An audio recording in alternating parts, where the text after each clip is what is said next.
Assalamualaikum warahmatullahi wabarakatuh. Selamat pagi anak-anakku sekalian, siswa dan juga siswi SMP Negeri 2 Wanayasa yang Ibu cintai dan Ibu banggakan. Hari ini kita bertemu lagi di pertemuan yang ke-9 pada pembelajaran jarak jauh mata pelajaran Bahasa Indonesia kelas 8. Hari ini kita masih akan membahas bab 3 berkenaan dengan teks eksposisi. Langsung saja, tujuan pembelajaran kita pada hari ini adalah mengidentifikasi informasi dan menyimpulkan teks eksposisi berupa artikel ilmiah populer dari koran atau majalah yang didengar dan dibaca. Pertemuan kita yang ke-9 ini akan membahas materi mengenai gagasan umum sebagai dasar penyimpulan suatu teks, jenis-jenis paragraf berdasarkan letak gagasan umumnya, dan cara menyimpulkan teks eksposisi. Intinya, hari ini kita akan belajar bagaimana cara menyimpulkan teks eksposisi. Namun, sebelum kalian menyimpulkan teks eksposisi, terlebih dahulu kalian harus bisa mengetahui gagasan umum pada suatu paragraf.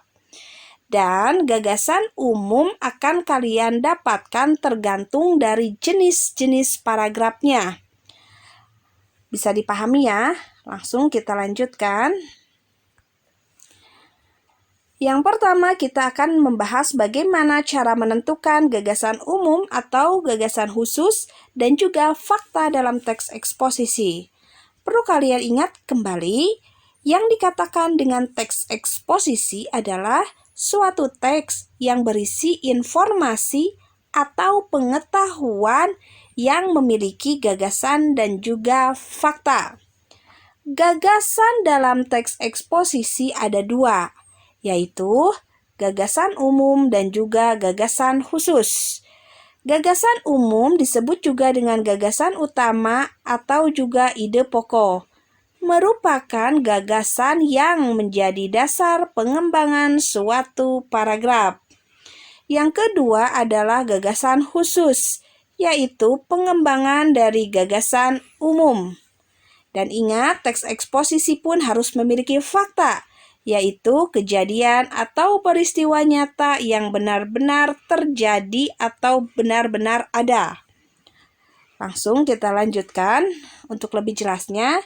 Di sini ada contoh dari teks eksposisi. Sampah dipandang sebagai barang yang tidak berguna bisa dijadikan sumber pendapatan apabila dikelola dengan baik. Sampah merupakan sumber daya yang dapat diolah menjadi barang bernilai ekonomi.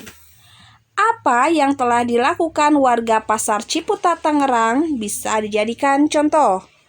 Warga setempat berhasil mengolah sampah dengan peralatan yang disediakan pihak swasta melalui perjanjian dengan pemerintah daerah. Kita akan belajar bagaimana cara mencari gagasan umum.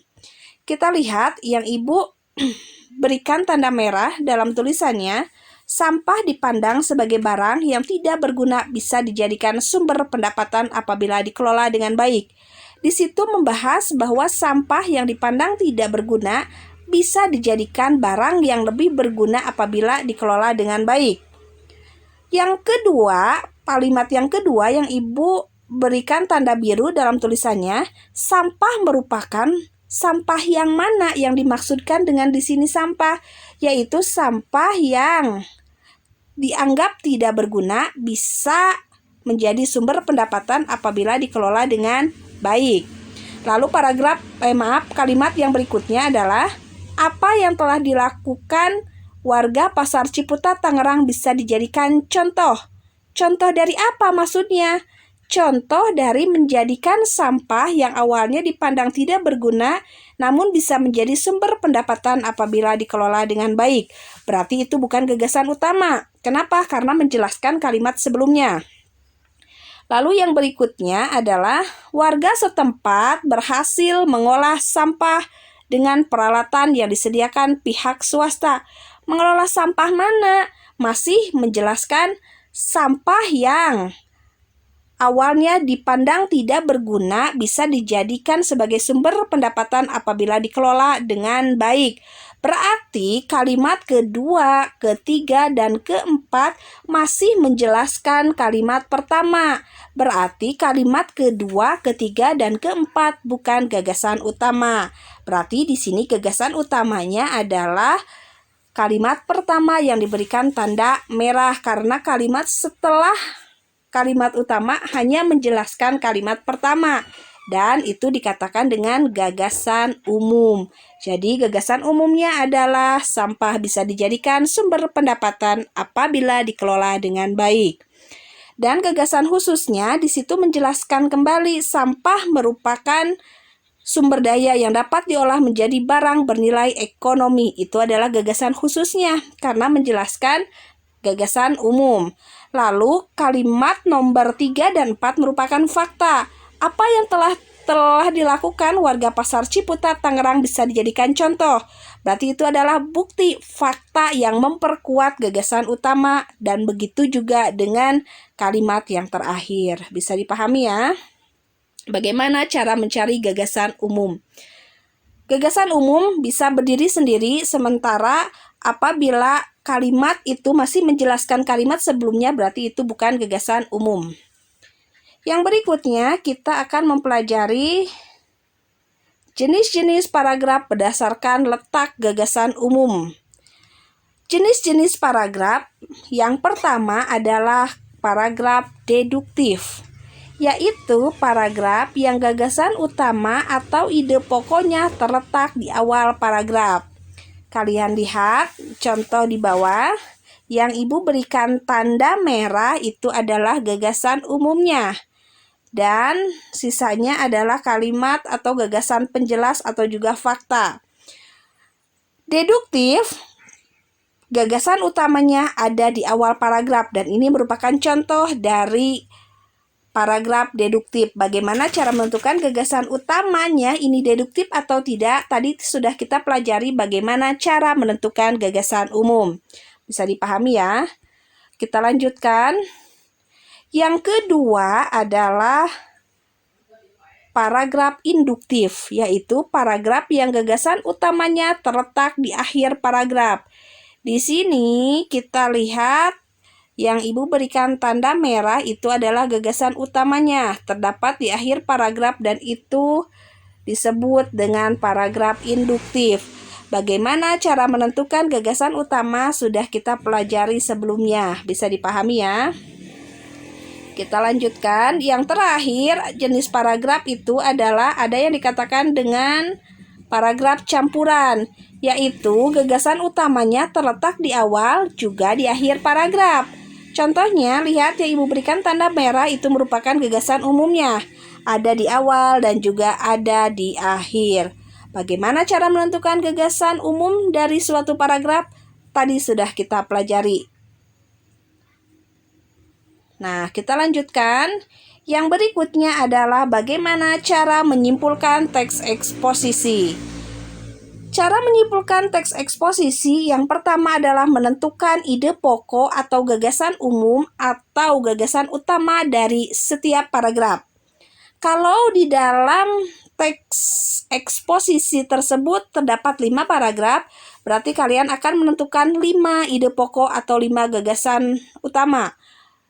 1, 2, 3, 4, 5.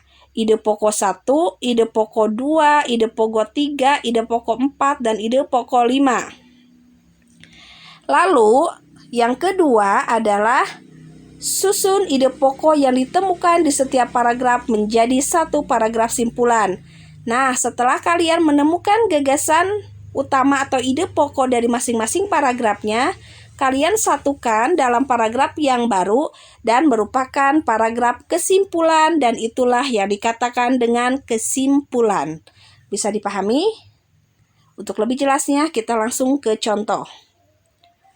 Contoh yang ibu berikan di sini merupakan kesimpulan dari teks eksposisi manajemen pengelolaan sampah yang terdapat di halaman 71 buku paket bahasa Indonesia yang kalian pegang. Di dalam teks eksposisi tersebut terdapat 4 gagasan utamanya. Gagasan utama yang pertama, gagasan utama yang kedua, gagasan utama yang ketiga, dan gagasan utama yang keempat. Ini adalah gagasan utamanya. Gagasan utama 1, 2, 3, dan 4 kalian tulis ulang di dalam paragraf, dan itulah yang dikatakan dengan paragraf kesimpulan. Kita lihat di sini. Di sini ada gagasan utama dari paragraf 1, gagasan utama dari paragraf kedua, gagasan utama dari paragraf ketiga, dan gagasan utama dari paragraf keempat. Disatukan di dalam sebuah paragraf, dan itulah yang dikatakan dengan kesimpulan. Kita lihat, sampah bisa dijadikan sumber pendapatan apabila dikelola dengan baik.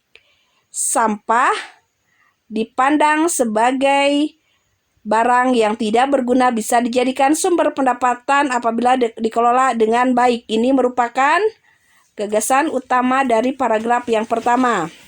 Berikutnya, tentunya dalam pengolahannya kita perlu menggunakan teknologi. Dan kita lihat di sini dalam mengolahnya diperlukan teknologi, merupakan gagasan yang keempat. Lalu pengolahan sampah tidak lepas dari keterlibatan masyarakat. Pengolahan sampah tidak lepas dari keterlibatan masyarakat. Ini merupakan gagasan yang ketiga. Dan yang terakhir, seperti yang dilakukan warga Kaliabang, Bekasi, ini merupakan gagasan utama yang kedua. Disatukan menjadi sebuah paragraf, dan itulah kesimpulan. Bisa dipahami ya? Itulah materi kita pada hari ini. Semoga bisa bermanfaat dengan baik. Sekian dan terima kasih. Sukses tidak akan menampakkan diri terhadap orang-orang yang malas. Assalamualaikum warahmatullahi wabarakatuh. Apapun mereka bilang, tekadku takkan hilang. Jalanku masih panjang, garis akhir yang ku pandang. Apapun mereka bilang.